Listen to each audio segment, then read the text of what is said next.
This one won't have as much power. That LS is not going to be more powerful than, you know what I'm saying, what's in here. So yeah, man. And then we can get a real true LS and small block comparisons. What's good, grind schoolers? It's your boy Rob, and we back in the shop today. So today I just want to talk to y'all a little bit about what's going down in the garage. We got a lot moving.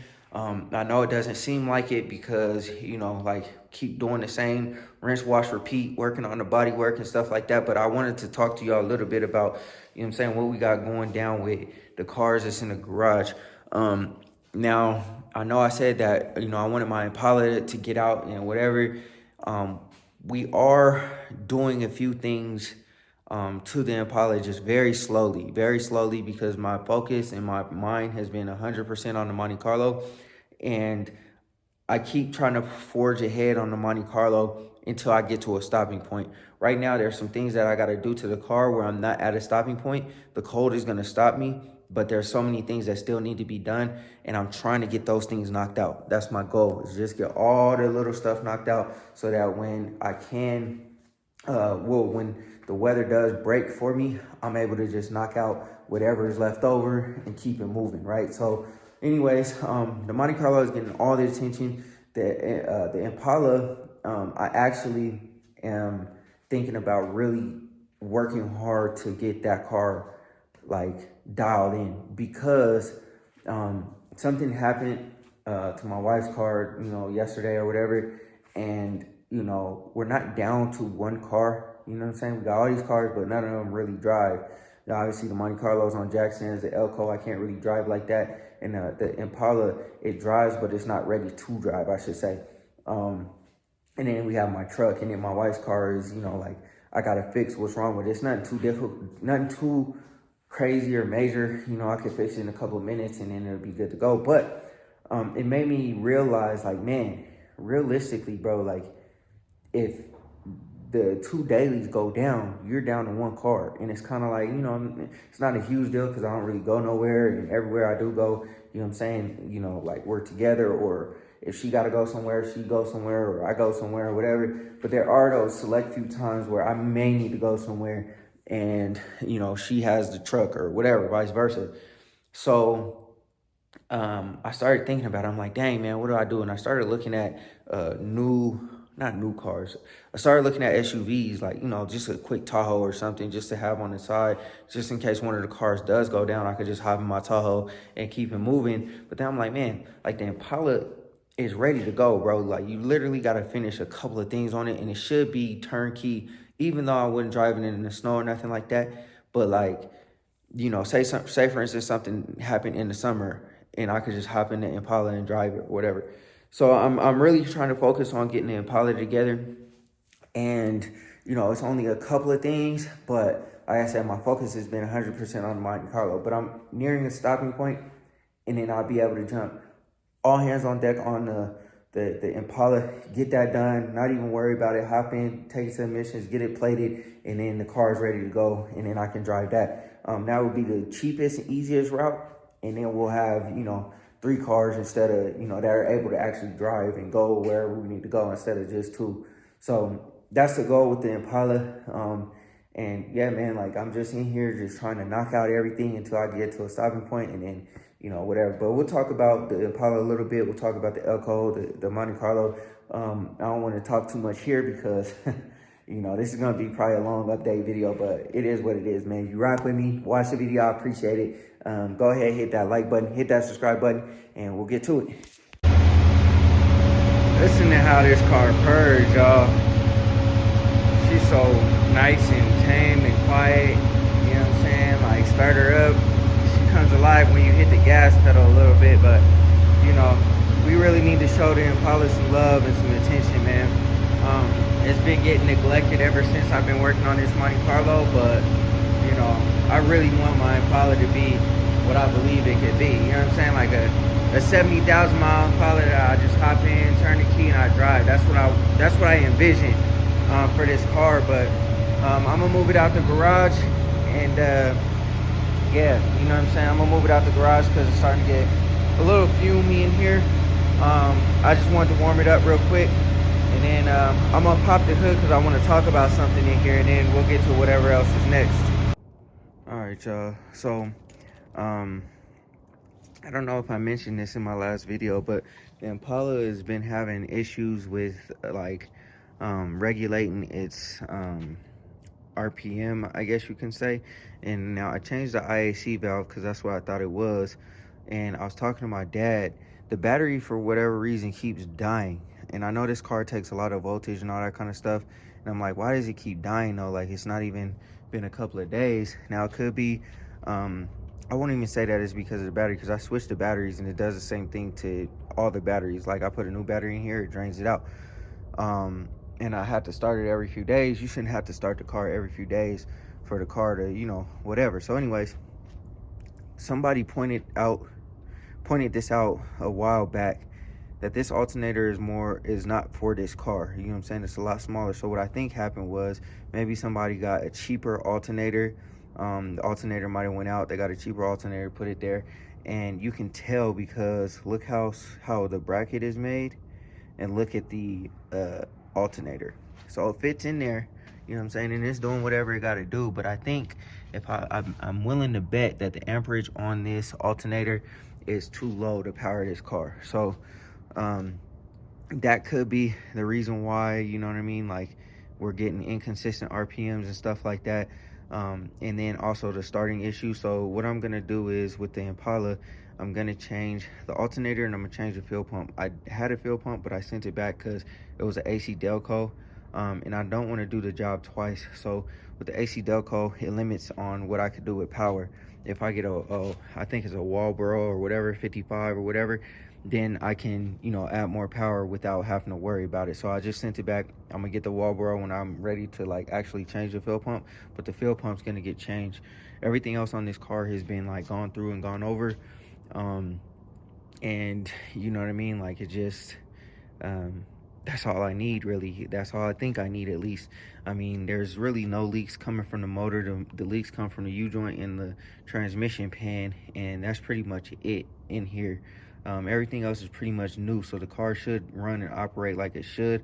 As for the power of the car, I think I did toy around with the fact of supercharging this car, but you know, I want it to be reliable for now until I can get to it, because I want to do a full build on this, and we'll just build the LT1. I'm not going to put no LS in here or nothing like that.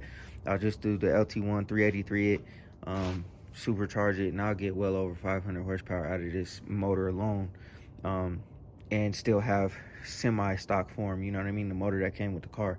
So that's what we're gonna do with this, man. I'm probably gonna order an alternator here soon enough. I'll do the alternator and the fuel pump together, and then we'll have this all the way together. But the car is filthy. I just washed it, but you can see how dirty it is and dusty it is. I've been standing in the garage. I haven't been able to just pull the car out the garage, and you can see there's snow on the ground. So I haven't been able to just pull the car out the garage, but I didn't want to just not work. And all the plastic wrap that I have to cover the car is being used all over the place. So, you know, I got plastic wrapping up the whole entire Monte Carlo because I don't want this to get dirty. I could just wipe this down with the hose. So anyways, man, let's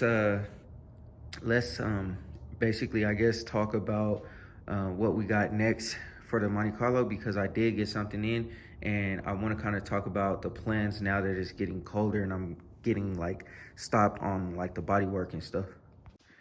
All right, y'all. So the Elko is completely on ice. So per my last video, I drove the car on Christmas Eve. Somebody noticed that the wheel was wobbling. Dash also told me that I haven't had any issues. There's nothing that I could see visually on the outside, so that only means one thing, that something on the inside may not be right. And so I don't want to keep driving the car like that. There's other issues with the car that I'm not really wanting, or I'm not in a position to address right now, because the Monte Carlo is first priority. I got to get that done. And then after I'm done with the Monte Carlo, I can address the issues on the Elko. But in the meantime, in between time, I have chosen the direction on the Elko, and I should have did it when I first built the motor, but I was rushing and to get the motor done, and wasn't thinking like, yo, I could buy a $200 crank, get it balanced, whatever, and then put it in the motor and have a 383. So this car puts out a lot of power. I can't put the power to the ground because of the rear end. We've got to address that issue. We've been talking about that forever. And now I have since decided to revamp the whole entire elko, not the paint or nothing like that, but like underneath. So like the underneath side was built years and years and years ago. And the car's been like it is, like underneath, you know, sound like it is, run like it is, whatever, underneath for years. This paint job is fairly new within the last couple of years, wheels, all that. And now I'm going back underneath to get the underside right. So motor's coming out, transmission, I'm deciding whether I want to get a new one or not. And then rear end definitely is coming out. I could rebuild that one, but I think I'm gonna just go with an 8.5. 8.5 posi rear end, 373 gears, and call it a day. I already got the rear brakes for the car, the disc, but I don't have, obviously, you know, the setup for the disc on this rear end. But I'm gonna order the rear end with the setup for the disc. So I could just knock that out and then, you know, keep it moving. We're gonna do the same treatment as the Monte Carlo. Obviously, it's not gonna be broken down as far because there's not that much that needs to be done. Like, I'm not gonna be painting anything. I'm just taking stuff out, fix everything that needs to be fixed, and then it's going back in the car. The accessory drives, that's going to be brand new. Alternator will be brand new. Water pump will be brand new. Whole fuel system will be brand new. And so the fuel pump that was going to go in the Monte Carlo is now going to go into the elko, and I'll show you guys why. I'll talk to you guys about why I decided that in a second. But I already got the fuel pump. I just need to, you know, get the fuel line and get all that set up.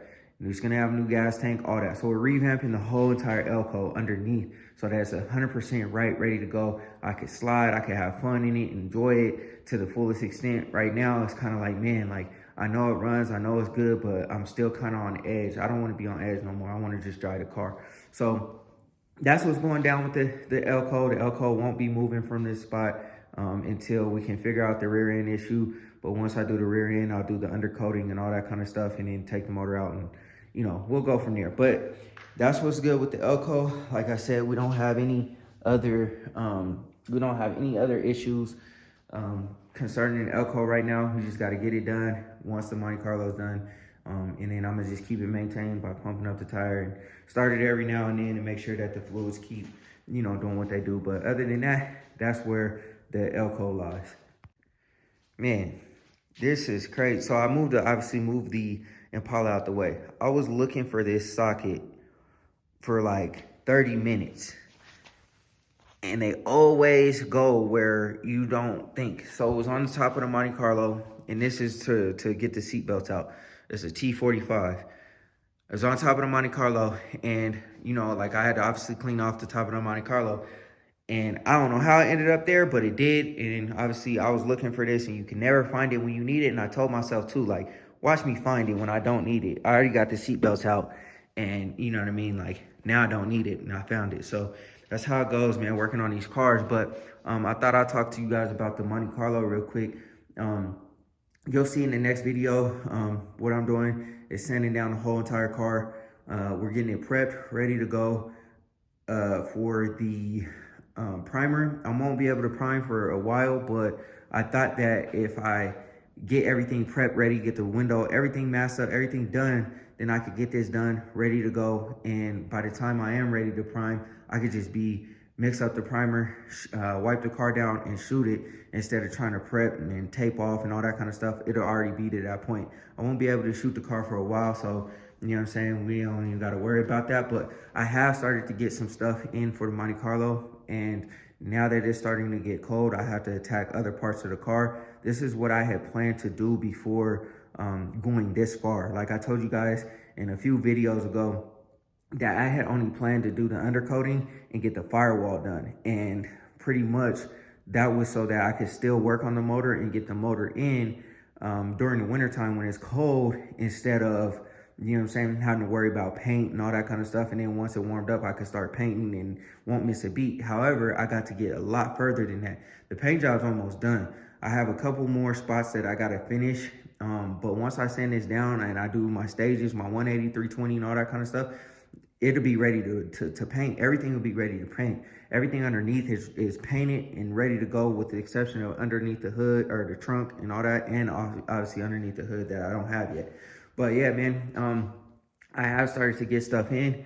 Now, I did get my fuel line in. It took a while to get it. Now, no knock to the company. Shout out to them for sending it to me and getting back to me, because I did have to reach out and ask them like, hey, you know, what's going on with my order? You know, it usually ships within 4 to 8 days, but I did get a message saying that these connectors were not in stock, so I had to wait to get those. But they did reach out to me, you know, and apologize for the inconvenience and stuff like that. It's not like I need it right now today, but this is going to help me keep moving forward on this project, because now I can rip out those other fuel lines, put these in there, and then I'm gonna have everything else on order to finish the fuel system. So with this, I'm gonna have my regulator, my fuel filter and all that kind of stuff. I'm gonna wait on the fuel pump because that requires the gas tank to go in and have power for me to be able to test it and all that kind of stuff. I'm gonna wait for that. I'm gonna hook up everything first before I order the fuel pump, because I don't want to drop the fuel pump in the tank and have it sit for months. And then if it don't work, now I'm at a disadvantage. I just spent $300 and wasted $300 to put it in there for it to sit there. I want to be able to test it, but I will run all the lines and get them ready to go in the car. And then when I'm ready to put the fuel tank in there, got the power and everything hooked up, then we'll handle it from there. But what I will do is I will run the fuel lines from the fuel filter. The return line will come all the way back, but the feed line will go all the way up. I'll mount my what is it called? My fuel pressure regulator. I'll mount it on the firewall where I want it and have all that ready to go, put together. And then after that, we'll run the feed line to the back, and then we'll run extra feed line into the fuel filter back out to where, you know, approximately where the gas tank will go. And then I'll leave it like that until I get my fuel tank in the car. And then I also don't have my gas tank straps. They're getting powder coated right now, so I gotta wait on that. But that's where we're at with this. I also ordered, or I'm about to order the brake lines. I think I've chosen the direction on the brakes that I want to get. So I'm gonna order the brake lines. So it's gonna have all new brake lines, all new fuel lines. And then that will pretty much almost wrap up underneath the car. We just have to address the rear end situation, get that painted up and do all that. And then everything else, you know what I'm saying, just will have to be buttoned up. We'll convert the brakes, get new axles, C-clip eliminators, all that kind of stuff for the rear end. And then that will be done.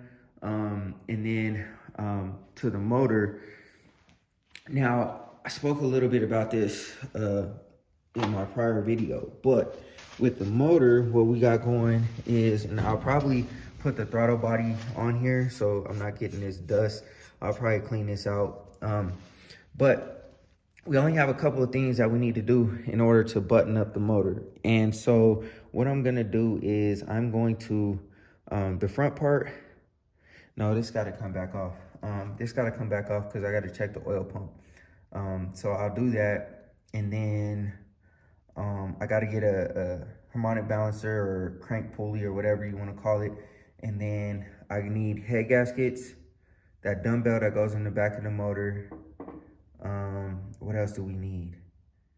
I think that's pretty much it. Head gaskets and that little dumbbell are the only things that I need for this motor until it's all the way buttoned up and we're all the way complete with it. So I don't have really anything pressing for the motor. We just gotta go check some stuff, make sure everything's good, and then I can button everything up. Oh yeah, the head bolts. I need the head bolts, and that's it. Those are only 3 things that I need.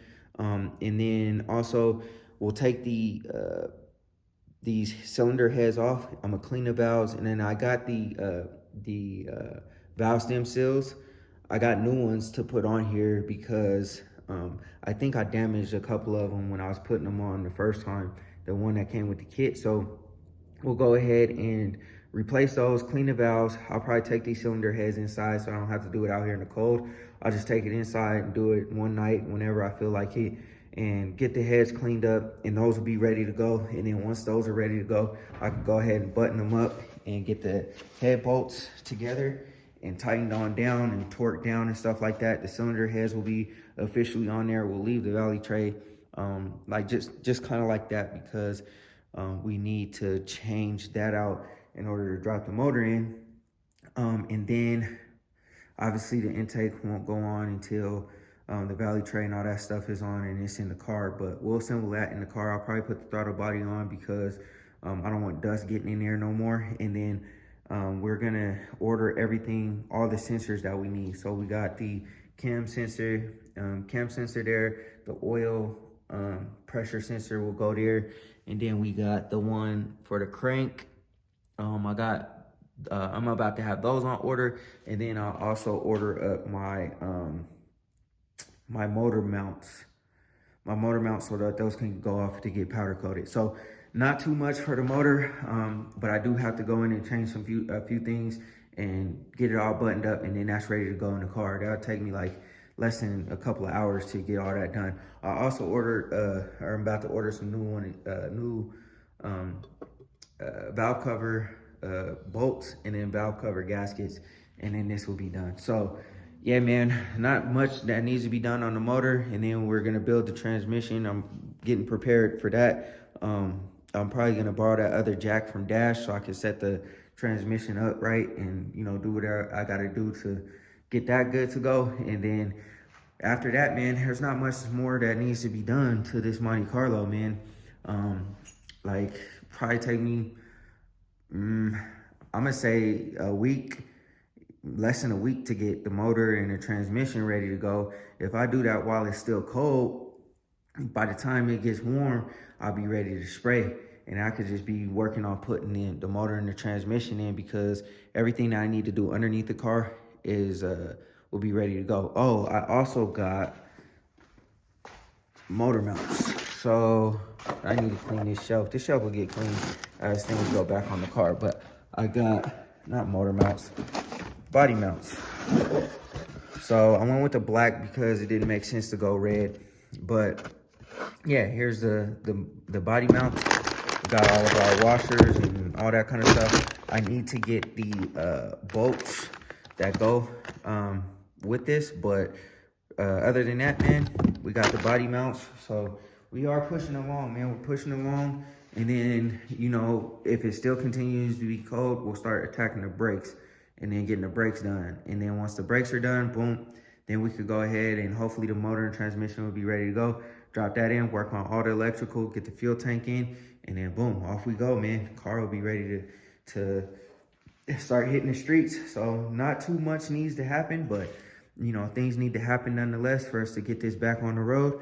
And then also too, we got to do all the weather stripping and all that, but I'm not going to worry about any of that stuff until the car is put together. So yeah, man, I mean, I know that was a lot, but, you know, that's where we're at. That's what we got going down. You know, I want to hurry up and get this Monte Carlo finished up so I can get back to my baby and get her done, because this thing is going to slide for real, like for real. So I'm excited for that, because like I know there's a lot of power in this car, and I know if I change the cylinder heads and the crankshaft and everything else like that, it's going to have even more power in it, and it's going to just be fun. So but I want to make sure that one is 100% safe and ready to go. And then this one, you know what I'm saying, same thing, but this one won't have as much power. That LS is not going to be more powerful than, you know what I'm saying, what's in here. So yeah, man, and then we can get a real true LS and small block comparison. So anyways, that's what we got going down, man. I know it's a lot, but I'm gonna keep my foot on the neck of this Monte Carlo every single day until it's done. So yeah, we just gotta keep grinding. All right, grind schoolers, that's gonna do it for this video, man. I hope y'all enjoyed it. Like I said, I got a lot of plans going on for the cars, and pretty much, man, like I'm out here every day trying to do something, as long as it's warm enough for me to work. And you know, it's been warm enough for me to work and keep going and doing what I gotta do. So I just keep going and keep going and keep going. And I also wait until I'm able to attack something. So like right now, I could fix the Impala, like I could fix it like that, right? Just order the fuel pump, do the alternator, all that kind of stuff, and get it done. But I'm not to a working point to be able to do that. You know what I'm saying? So like my mind, like I said, is focused 100% on this Monte Carlo. And then when I can shift my focus to the Impala, I'll get that stuff done. I do have plans to get that done fairly quickly because I want the car. I want to be able to drive my Impala. Like y'all know, I've been trying to drive it for the longest, and it's just had its issues to where I can't drive it. But I want to be able to drive the Impala, man. Like, or else, you know what I mean? Like, what do I have it for? You feel me? The Elko is a little different. This is like an anomaly. Like, it's like a treat. I drive it when I feel like driving it or whatever, or like on a Sunday or something like that. Like, I'm not driving this car every day because the type of car it is, the way it looks, the way it sounds, it's not practical, all that kind of stuff. I'm not trying to drive the Elko every day, but I understand that. You know what I mean? The Impala, on the other hand, it's a little different. The Impala is more of like a, yo, hop in, it's comfortable, it rides good, everything like that. AC work, heat work, all that good stuff, and we chilling. You know what I mean? Like, that's more what the Impala is for me. The Elko's not like that. The Elko's like, yo, we go to the car shows, we do all this, whatever. The Monte Carlo, I'm trying to work hard to get this done too, because this one will probably be the most reliable car, obviously out of the bunch, because it's brand new. Everything's brand new. I'm not cheaping out on nothing. I'm taking care of everything as meticulously as possible, and then we'll work out the quirks when the car gets started running, driving, all that kind of stuff. We'll work out all the little things that we got to work out, and then once we can get some miles on it, we'll drive it to the mountains, test it, do everything that we got to do, and then the car should be good to go. So anyways, man, I know that was, you know what I'm saying, a long drawn out video, but that's some of the things that to come, you know what I'm saying? That's some of the things that, you know, I can look forward to, y'all can look forward to. And yeah, we'll just keep on knocking things out as we go, man. But we're getting closer and closer to getting this Monte Carlo done. I know it doesn't look like it, but, you know, with all the things that have been coming together, it's only a matter of time now. And, you know, we'll get the Impala together as well, and we'll keep moving forward. So anyways, man, I hope y'all enjoyed the video. Go ahead, hit that like button, hit that subscribe button. And yeah, man, always remember, work hard so you can live free.